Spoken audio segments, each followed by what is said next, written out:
So hello and welcome back to my channel Entertainment की पाठशाला। तो इस वीडियो में सेमेस्टर 1 का माइक्रो इकोनॉमिक्स का जो सब्जेक्ट है माइक्रो इकोनॉमिक्स 1 उसका सजेशन देने वाला हूँ, ठीक है ना। तो वीडियो को ज़रूर लास्ट तक ज़रूर देखना, काफ़ी इंपॉर्टेंट चीज़ बताऊँगा और ये वीडियो थोड़ा बड़ा होगा ऑब्वियसली, क्योंकि मुझे हर एक चीज़ डिटेल्स में सजेशन देना है, तो पूरा देखना, ठीक है ना। ये देख लोगे तो ऑब्वियसली आपको काफ़ी अच्छा मार्क्स आपको स्कोर होगा, इवन हो सकता है कि पूरा 100% आ जाए इसमें से, ठीक है ना। तो वीडियो को जरूर लास्ट तक देखना, ठीक है ना। तो इस वीडियो में डेफिनेटली मैं बताऊंगा कि मेरा जो टच एंड पास सजेशन क्या है वो बताऊंगा, ठीक है ना। तो पहले उस पर बात करते हैं, फिर आप लोग थंबनेल में देखे होंगे कि हम एग्जाम के दौरान हेल्प करेंगे या नहीं करेंगे, वो सब पे बात करेंगे, बट वीडियो का लास्ट में करते हैं वो सब बात। पहले मेन सजेशन पे आते हैं, ठीक है ना। तो देखो, मैंने जो सजेशन बनाया है ना, किसी एक टीचर का पीडीएफ लेके उसमें ही मैंने अपना जो इंपॉर्टेंट लगा है उसको सजेशन के तौर पे हाईलाइटेड कर दिया हूँ। तो ये जो पीडीएफ अभी आपको दिख रहा है इसका तो डिस्क्रिप्शन पे आपको लिंक मिल ही जाएगा, और टेलीग्राम ग्रुप का भी लिंक मिल जाएगा जहाँ पे आपको ज्वाइन करना है, और वहाँ पे आपको ये पीडीएफ भी मिलेगा और डिफरेंट पास्ट ईयर पेपर वगैरह वगैरह सब कुछ मिलेगा, ठीक है ना। तो वो तो आपको डेफिनेटली ज्वाइन करना है ग्रुप के लिंक से, ठीक है। और ये जो पीडीएफ अभी जो आपको स्क्रीन में दिख रहा है, ये एक टीचर से लिया गया, तो इसलिए मैं अपना क्रेडिट नहीं दूंगा, ये बनाया हुआ उसी में से मैंने सजेशन बनाया, क्योंकि मेरे पास उतना टाइम नहीं था अभी कि मैं खुद से अपना पूरा एक सजेशन वाला बनाता टाइप करके। तो इसलिए मैंने डायरेक्टली हाईलाइटेड का काम किया है, और जो हाईलाइटेड किया वो आपको इतना इंपॉर्टेंट है कि वही पढ़ के चल जाओगे, कि मे बी वही पढ़ के चल जाओगे तो आराम से आप पास किया 60-70% आराम से स्कोर कर पाओगे, ठीक है ना। तो वीडियो को जरूर लास्ट तक देखना। चलो स्टार्ट करते हैं, ठीक है। तो ये सारा चैप्टर्स तो है ही, हटाओ, चैप्टर्स के बारे में बाद में बात करते हैं। आप स्टार्टिंग चैप्टर वाइज करते हैं, ठीक है। तो पहला चैप्टर आपका डिमांड एंड कंज्यूमर बिहेवियर है, ठीक है। मैंने जो हाईलाइटेड किया वही आपको पढ़ना है, ठीक है। वो एटलीस्ट पढ़ के ही जाना है, वो छोड़ नहीं सकते हो, इतना इंपॉर्टेंट है वो चीज़। चलो, इधर कोई हाईलाइटेड नहीं है, और ये पीडीएफ का डिस्क्रिप्शन में लिंक मिल जाएगा, प्लस टेलीग्राम ग्रुप भी ज्वाइन कर लेना।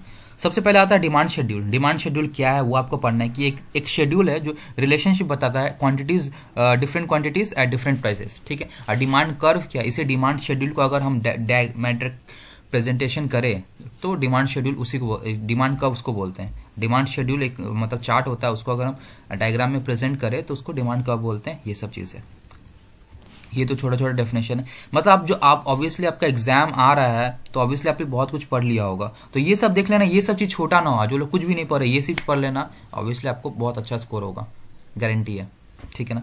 उसके बाद लॉ ऑफ डिमांड क्या होता है। लॉ ऑफ डिमांड में अदर थिंग्स रिमेनिंग कांस्टेंट, तो प्राइस और क्वांटिटी डिमांडेड में इनवर्स रिलेशनशिप होता है, ये यहाँ पर लिखा गया है, ठीक है ना। जो हाईलाइट किया वही आपको पढ़ना है। उसके बाद why demand curve slope downward. तो डिमांड कर्व सबको पता हो डाउनवर्ड स्लोपिंग होता है, नेगेटिव स्लोपिंग होता है, तो उसका कारण क्या है। तो कारण ऑब्वियसली देखो, ये थ्योरी पेपर नहीं है, एमसीक्यू, बस कारण याद रख लेना। तो हाँ, law of diminishing marginal utility के कारण ऐसा होता है। इनकम इफेक्ट है, सब्स्टिट्यूशन इफेक्ट है। कभी कभी क्वेश्चन में आएगा ये 3 दे देगा, फिर नन ऑफ दिस देगा, तो या फिर ऑल ऑफ दिस देगा तो ऑल ऑफ दिस कर देना है, ठीक है ना। उसके बाद ये चीज इनकम इफेक्ट आपको पढ़ना है कि इनकम इफेक्ट होता क्या है और सब्स्टिट्यूशन इफेक्ट होता क्या है, ये पढ़ लेना, ठीक है ना। क्वेश्चन आ जाए, क्योंकि देखो एमसीक्यू में कितना हम रटेंगे, ये ऑब्वियसली अगर हम इकोनॉमिक्स का बात करें ना, अगर तुम्हारा कॉन्सेप्ट नहीं है ना तो इकोनॉमिक्स ये एमसीक्यू खाली रट के ना हम लोग मार्क्स नहीं उठा पाएंगे, क्योंकि कॉन्सेप्चुअली ये सब्जेक्ट है। अगर तुमको थोड़ा लैंग्वेज डिफरेंस कर दिया तो तुम सोचोगे हम ये तो एमसीक्यू पढ़े नहीं, बट वो चीज अगर तुम ये थियोरिटिकल पढ़ोगे ना और तुमको पता चल जाएगा कि अगर घुमा के भी क्वेश्चन आया तुम इजिली अटेंड कर पाओगे। तो ये एक ऐसा सब्जेक्ट है जिसमें तुमको डेफिनेटली अब तुमको पढ़ना भी पड़ेगा, तो थ्योरेटिकल खाली एमसीक्यू पढ़ने से शायद काम ना बने, ठीक है।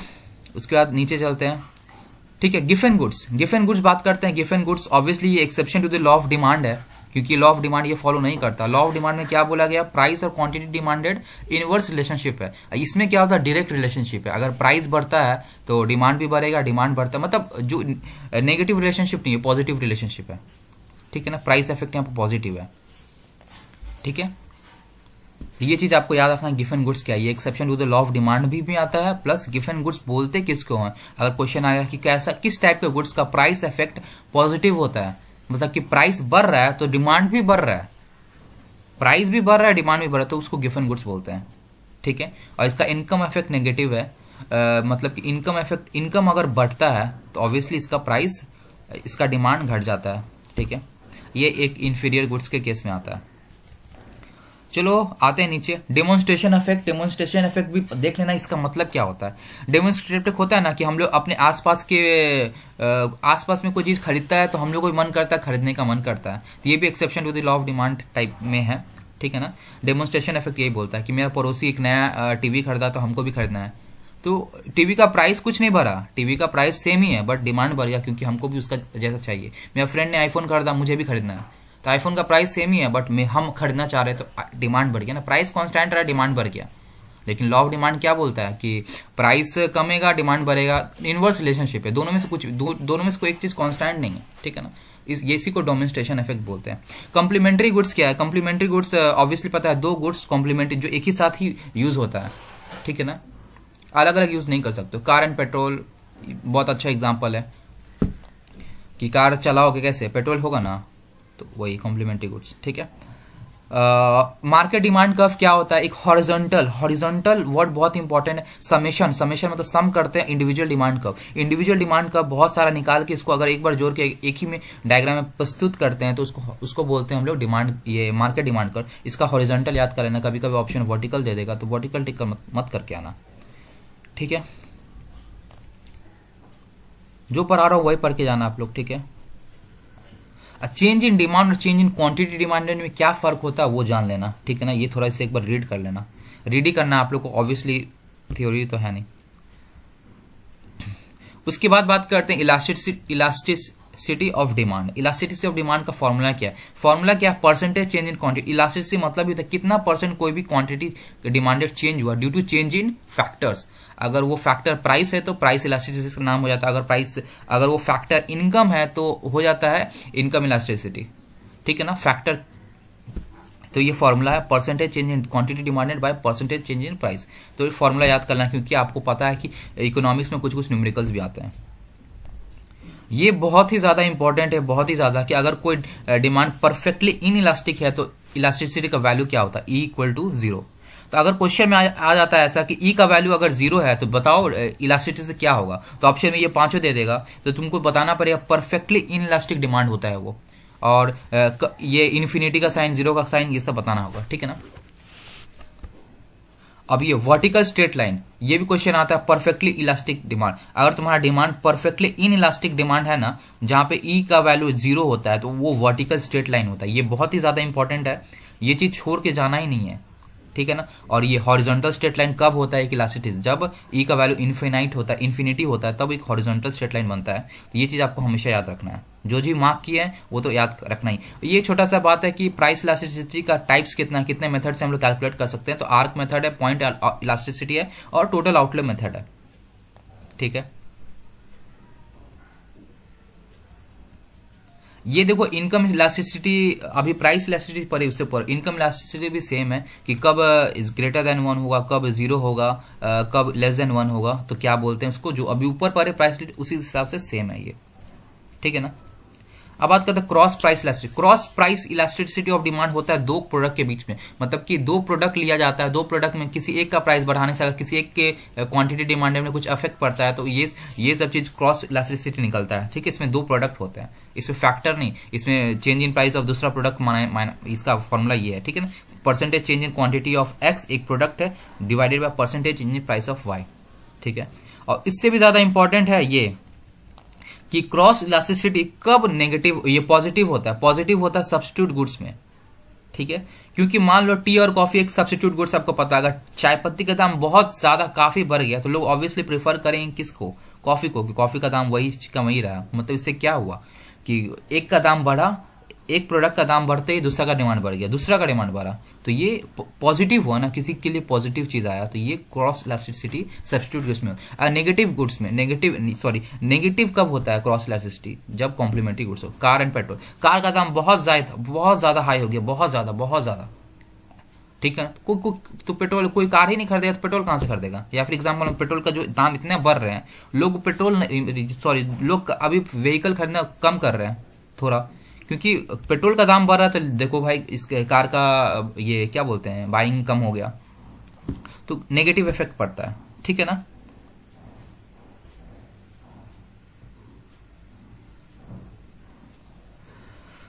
तो यहाँ पे एक शॉर्ट में लिखा गया क्रॉस इलास्टिसिटी 3 टाइप होता है। नेगेटिव क्रॉस इलास्टिसिटी, नेगेटिव कब होता है कॉम्प्लीमेंट्री में, पॉजिटिव होता है सब्स्टिट्यूट, एक जीरो कब होता है अनरिलेटेड गुड्स में। ठीक है, चलो शिफ्ट इन डिमांड कर्व। एक डिमांड कर्व अगर शिफ्ट करता है तो अगर इंक्रीज कर रहा है, डिमांड कर्व अगर इंक्रीज कर रहा है तो ऑब्वियसली वो राइटवर्ड शिफ्ट करेगा, अगर वो डिक्रीज करता है ऑब्वियसली लेफ्टवर्ड शिफ्ट करेगा। डिमांड कर्व अगर बोलता है कि राइटवर्ड शिफ्ट कर रहा है, इंक्रीज कर रहा है, तो कहां शिफ्ट करे, इंक्रीज करने से राइट शिफ्ट करता है, डिक्रीज करने से लेफ्ट शिफ्ट करता है। ठीक है, हम सिर्फ पहला चैप्टर थोड़ा बहुत एक्सप्लेन कर देंगे, उसके बाद दिखा देंगे आप लोग को, उसके बाद आपको वैसे ही करना है। ठीक है, स्लोप ऑफ डिमांड का पता है आप लोग को नेगेटिव होता है, क्योंकि डाउनवर्ड स्लोपिंग है नेगेटिव होगा। Elasticity mean expansion and contraction. ठीक है, और इलास्टिसिटी का टाइप क्या है, प्राइस इलास्टिसिटी, इनकम इलास्टिसिटी और क्रॉस इलास्टिसिटी, 3 है। ठीक है, डिमांड का आपको पता है, डिमांड का कभी कभी आ जाता है कि डेफिनेशन, डिमांड में ऑब्वियसली एक विलिंग होना चाहिए, विलिंग होना चाहिए और एबल होना चाहिए। एबल बहुत इंपॉर्टेंट, एबल मतलब समझ रहे हो ना, क्षमता, क्षमता है लेने का।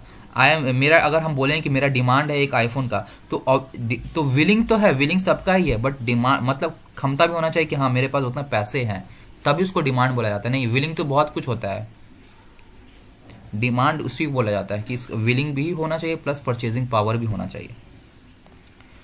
ठीक है, डिमांड फंक्शन जान लेना। डिमांड फंक्शन क्या, एक फंक्शन बिटवीन डिमांड और डिटर्मिनेंट्स ऑफ डिमांड है। ठीक है ना, function relationship between demand of the community and determination of demand, इसको डिमांड फंक्शन बोलते हैं, इसको ऐसे डिनोट करते हैं, जान लेना। ठीक है, डिमांड शेड्यूल कितना टाइप के होते हैं, 2 टाइप के होते हैं, एक इंडिविजुअल डिमांड शेड्यूल और मार्केट डिमांड शेड्यूल। ठीक है,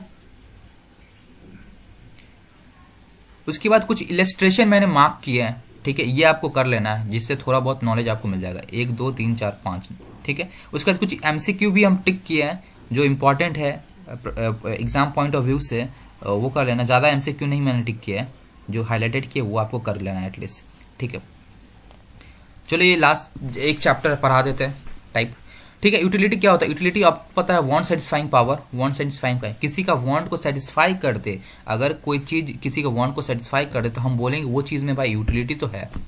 हम थक के आ रहे हैं, हम बहुत थक के आ रहे हैं और पानी मेरे पास है, तो पानी मेरा वांट को सेटिस्फाई करे, क्योंकि मेरा वांट क्या है, हम हंगर मतलब हम प्यासे हैं, हमको पानी चाहिए, तो मेरा वांट है कि हम पानी चाहिए, तो पानी के पास वो यूटिलिटी है, पानी के पास वो पावर है कि मेरे वांट को सेटिस्फाई कर देता है, इसी को तो बोलते हैं यूटिलिटी, तब वो पानी में यूटिलिटी है। ठीक है, और यूटिलिटी डिफर करता है हर एक जन पे। मान लो कि हम पेट भर के पूरा खाना खा लिए, पूरा खाना खा के एकदम अब एक बूंद भी पानी नहीं जाएगा या कुछ भी नहीं जाएगा, और एक मेरे को एक जगह रखा गया और एक बंदा जो बहुत थक के आया है और दोनों के पास एक गिलास रख दिया, तो ऑब्वियसली हम बहुत ज्यादा खा के हैं, हम बोलेंगे भाई पानी नहीं चाहिए, लेकिन जो थका उसको तो चाहिए ना। तो यूटिलिटी डिफर करता है हर एक जन पे।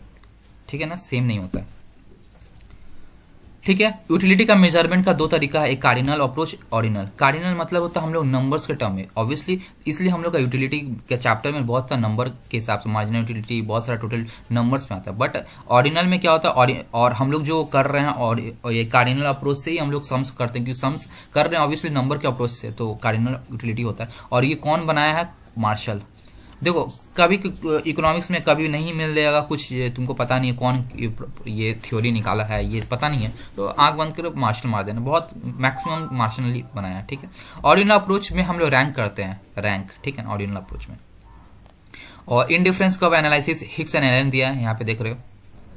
ठीक है, टोटल यूटिलिटी क्या है, मार्जिनल यूटिलिटी आपको पता है ना, एक एक्स्ट्रा यूनिट लेने पे, एक एक्स्ट्रा यूनिट खाने पे कितना एक्स्ट्रा यूटिलिटी मिला, उसको मार्जिनल बोलते हैं। ठीक है ना, law of diminishing marginal utility बहुत फेमस लॉ है कि जैसे जैसे हम क्वांटिटी बढ़ाते हैं किसी चीज का कंजम्पशन का, ऑब्वियसली उसका डिमांड बोल रहा हूं मैं, यूटिलिटी कम होते जाता है। हम एक गिलास पानी, बहुत थक के आए हैं, हम एक गिलास पानी पिए, बहुत ज्यादा सेटिस्फाई मिला, उसके दूसरा गिलास पिए, थोड़ा सा मिला, उसका तीसरा गिलास तो पिएंगे, मतलब जितना ज्यादा हम कंजम्पशन कर रहे हैं उसका यूटिलिटी धीरे धीरे कमते जा रहा है। बट इसके भी बहुत सारे एग्जम्पशन है, ये क्या बोलते हैं, एक्सेप्शन है इस लॉ के। ऑब्वियसली मनी हो गया, मनी हमको जितना दोगे हम भर दो ना, पूरा घर भर दो, हम और चाहिए। ड्रंकर को जितना दारू दोगे और पिएगा।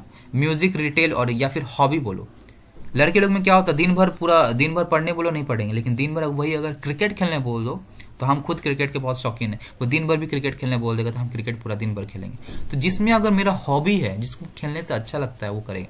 जिसको मूवी जिसको हम बोलेंगे 2-3 घंटा का एक वीडियोस देख लो कोई चैप्टर का, वो नहीं होगा, बीच में ब्रेक लेगा। जिसको मूवी देखने का शौक है उसको दिन भर लगा दो सिनेमा हॉल के बाहर, वो दिन भर देखेगा। तो जिसका हॉबी है ऑब्वियसली उसमें law of diminishing marginal utility काम नहीं करता है, क्योंकि लॉ ऑफ डिमिनिशिंग मार्जिनलिटी क्या बोलता है, जैसे जैसे हम कोई चीज का कंजम्पशन बढ़ाते हैं उसका यूटिलिटी कम होते रहता है। ठीक है। और ये एक आता है कंज्यूमर सरप्लस। कंज्यूमर सरप्लस का कॉन्सेप्ट निकाला प्रोफेसर मार्शल। ठीक है। और कंज्यूमर सरप्लस क्या होता है, what he is willing to pay minus what he actually, मतलब एक कंज्यूमर सरप्लस का फॉर्मूला क्या है। हम मान लो कि हम बहुत प्यासे हैं, बहुत प्यासे, हम एक हाईवे में या फिर रेगिस्तान में, या अपने हाईवे मान लो, हाईवे में जानते हो बहुत दूर दूर पे दुकान रहता है। ठीक है। तो वहां पे अगर मान लो कि हम बहुत प्यासे, हम बोल रहे हैं भाई कोई 50 रुपए में भी एक गिलास भी पानी दे देगा हम पी लेंगे, हमको बहुत प्यासे, नहीं तो हम मर जाएगा। ठीक है। लेकिन गए दुकान, ढाबा मिला, 10 रुपए का एक बोतल मिला, तो हम चाह रहे थे कि हम 50 भी देने को तैयार है, what I was willing to pay minus what actually pay. मतलब इस एग्जाम्पल में हम 50 रुपए देने को तैयार थे, लेकिन हमको 10 रुपए का बोतल ही मिल गया, हाफ लीटर वाला, तो उसको, तो इन शॉर्ट मेरा सरप्लस क्या हुआ, 40 रुपया। इसी को कितना हम देने को तैयार थे, कितना हम एक्चुअली दिए, उसी को कंज्यूमर सरप्लस बोलते हैं। ठीक है। चलो वीडियो को ज्यादा बड़ा नहीं करते, ऐसे हम सारा चैप्टर का दिया हुआ है, और जो मार्क किए हैं, जो मार्क किए वो पूरा आपको करना ही करना है। इतना इंपॉर्टेंट है कि मत भूलो। मेरा जितना भी चैप्टर्स है, 5 चैप्टर इसमें है, इस चैप्टर को डिवाइड है तो 3 चैप्टर, लेकिन 5 चैप्टर डिवाइड किया गया है और मार्क कर दिए हैं। ये पीडीएफ आपको डेफिनेटली मिलेगा और यहीं से आपको करना है। ठीक है। मेरा सजेशन सबसे पहला प्रायोरिटी होना चाहिए आप लोग को। ठीक है। जो लोग ऑलरेडी सब कुछ किए हो तो मेरे सजेशन से मैच कर लेना कि ये सब चीज आपको पढ़ा हुआ है कि नहीं। उसके बाद टाइम डेफिनेटली आपको मिलेगा, पीवाईक्यू भी कर लेना 18 से 21 तक। और मैं ये बोलना चाह रहा हूँ कि मेरा सजेशन कर लूंगा, पीवाईक्यू देखना, पीवाईक्यू सब बन जाएगा, कुछ कुछ क्वेश्चन थोड़ा बहुत नहीं बनेगा बस। ठीक है। पीवाईक्यू मैक्सिमम बन जाएगा आपका। मेरा सजेशन करने से पीवाईक्यू बन जाओ। मिशन एमसीक्यू जो थर्ड में है, ऑब्वियसली 70 से 80% आपका हो जाएगा। तो ऐसा नहीं कि मेरा सजेशन कर लिए तो भी तुम एग्जाम के लिए ऑलमोस्ट प्रिपेयर हो, लेकिन फिर भी एक होता है ना, हम पढ़ तो लिया, रिवीजन कहाँ से करें। तो मेरा सजेशन पढ़ो और रिवीजन मिशन एमसीक्यू से कर लो, टिक टाक कर लो, प्रीवियस ईयर क्वेश्चन पेपर कर लो, ये 3 कर लो। गारंटेड है कि कोई भी क्वेश्चन बाहर से नहीं आएगा। 1-2 क्वेश्चन का एजम्पशन ले सकते हैं, बट पूरा क्वेश्चन आप लोग आराम से कर लोगे।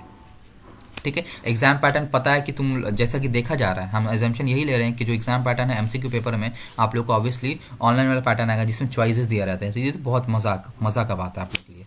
ठीक है ना।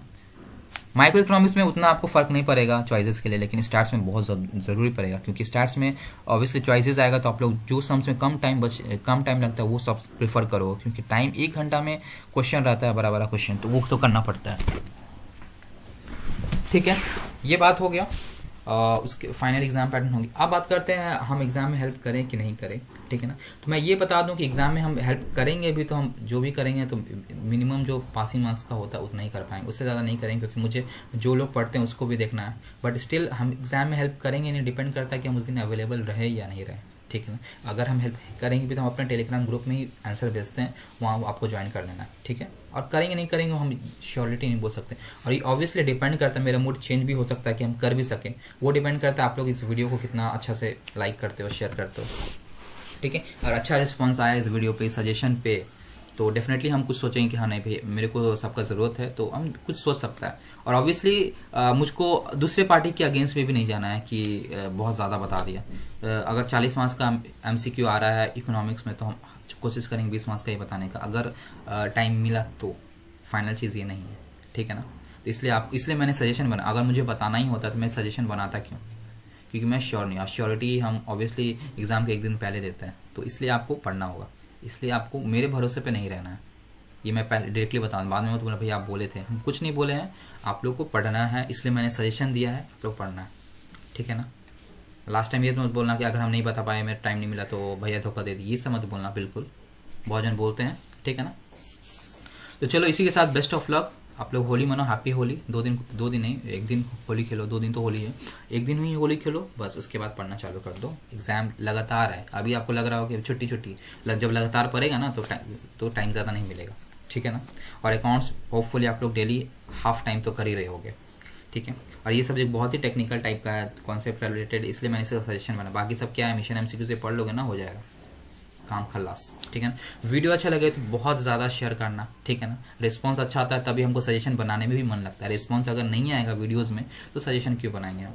तो रिस्पांस भी आने से एक पॉजिटिविटी भी आता है ना, कि हाँ बनाए बहुत जन कुछ लग रहा है ये वीडियो, ठीक है ना। चलो, थैंक यू सो मच।